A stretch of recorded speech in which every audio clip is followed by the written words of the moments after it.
Let's go. I'm about to go off like a weapon. Fuel to the top, got a filled up engine. In my thoughts, obsession. I will not stop, no, I'm never second guessing. I got a God complex. Haters love to hate, but I never feel pressed. Got a lot on my plate, but I never get stressed. I'll take all the pressure like I'm acing this test. Tear it up like I'm Jason. I see the world like it's ready for the taking. I see this place like a game I'm playing. Straight to the bank to collect my payments. No negotiations, it's my way, I was born impatient. And like a damn Freemason, I'll run this nation. They call me a god. They call me a god. They call me a god. Hello guys. Yes, I haven't done a review for so long, but yeah, good to be back. I'm still probably not going to do a lot, but after finally watching this film, I had to review it, and yeah, still trying to make these reviews shorter, not going on for too long. But yep, this is my first review back. As for Snowfall, I guess I'll get to that eventually. Just going to take a bit longer, just being more focused on my main channel and just sort out things in my actual life, so yeah. We'll get to that eventually, yeah, but like, I don't even know if I already said, but yeah, it was a great series. But yeah, as for Transformers, Rise of the Beast, to me it was a great film. Yeah, I really enjoyed it. I've seen that some people are not really a big fan of it, but I've basically just watched like most of the Transformers movies. Well, we watched some that I've watched back in the day, like the first one, the third one. I didn't really watch the fourth one because I already know I didn't like that, and the second one I also skipped. It's just, from memory, they're terrible films, in my opinion.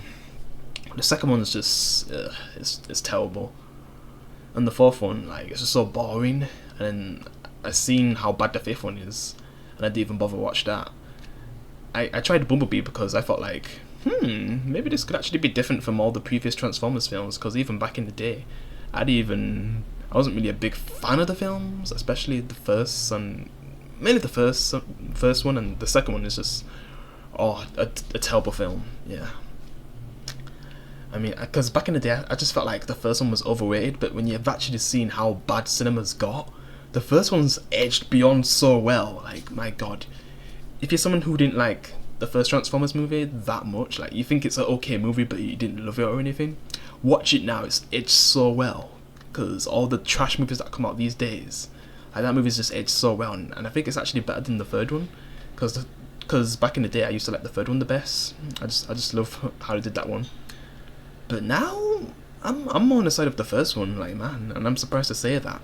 I never thought, even to the point where I literally like Megan Fox's character, like, she's actually done pretty well compared to the one in the third one, where she ends up abandoning, like, the main character. But we're talking about the current one, which I found was great and better than Bumblebee, which I don't know what a lot of people think about Bumblebee, but to me, it's average. It's not a bad Transformers film, but it's average. It's really kiddish. It's not really what I want from Transformers. It's not bad, yeah. But yeah, this is more like a proper Transformers film, but there's still things that are kind of missing, like the military side of things. Bumblebee barely being in this film is also an issue, but when he's on screen, it's just so entertaining, yeah.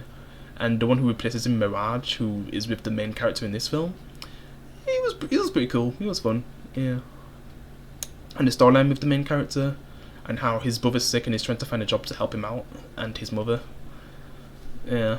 Then he ends up, he tries to do things the legit way, but no one's hiring him. But then he ends up trying to do crime. He somehow messes up that too, but then he ends up stealing the car that is basically a Transformer, which is Mirage, and helps him get away from the cops and stuff. And then he basically joins the Transformers to, well, he ends up helping the Transformers because of Mirage, really. Yeah.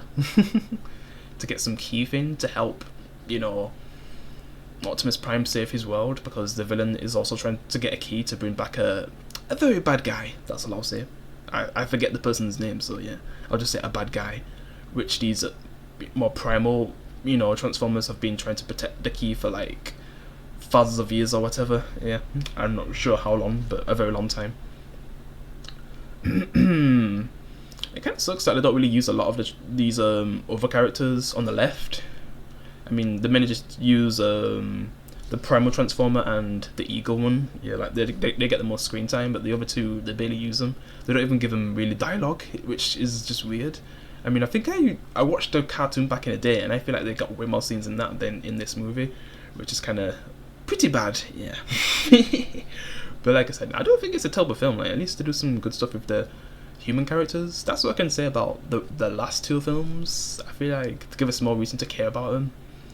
It's just I don't know. There's still something missing to make these actually better than, you know, the first and third film with, you know, with Sam. Like, even though he was a character who basically got everything he wanted in his life, like he had a nice home, he had a family that cared about him, and he just ends up saving the world, and you just respect him for it, because he's not really, the thing, he doesn't really have his popularity in school, but he ends up getting the girl and, you know, saving the world. And he doesn't really have to like go this far to like save the world and help Optimus Prime, but he just does it anyway, and you just respect him for it. Yeah. And his little one-liners. The main character in this, you know, is a lot more serious. He's just trying to help out his family because they're in a dire situation. Yeah. So he ends up going to the life of crime, and then he even gets to the point where he doesn't even want to do what he's doing, but then he just gets involved from Mirage. Yeah. And ends up helping Optimus Prime save the world, and then they end up going across the world to get this other key, and, you know, the villains end up following them, yeah, and they end up having like a big battle by the end of the film. And just the pacing of the film, it just goes by so fast. Yeah, there's like one part of the film where it kind of drags when things kind of slow down a bit, but yeah. And then there's that girl who also ends up joining them, yeah, who is the one who gives them the knowledge to be able to actually win, like, to think that the world would basically end if it wasn't for these two random characters that he even want anything to do with, compared to Sam in the first film, where his uncle basically had like a big legacy of, you know, something that they needed, and that's why he was important in the first film, where these two characters are just randomly there and are not even supposed to be in a situation. But then when you think about it, once you get to the end of the film, if they wasn't there, the world and Cybertron basically would have ended in this film. Yeah.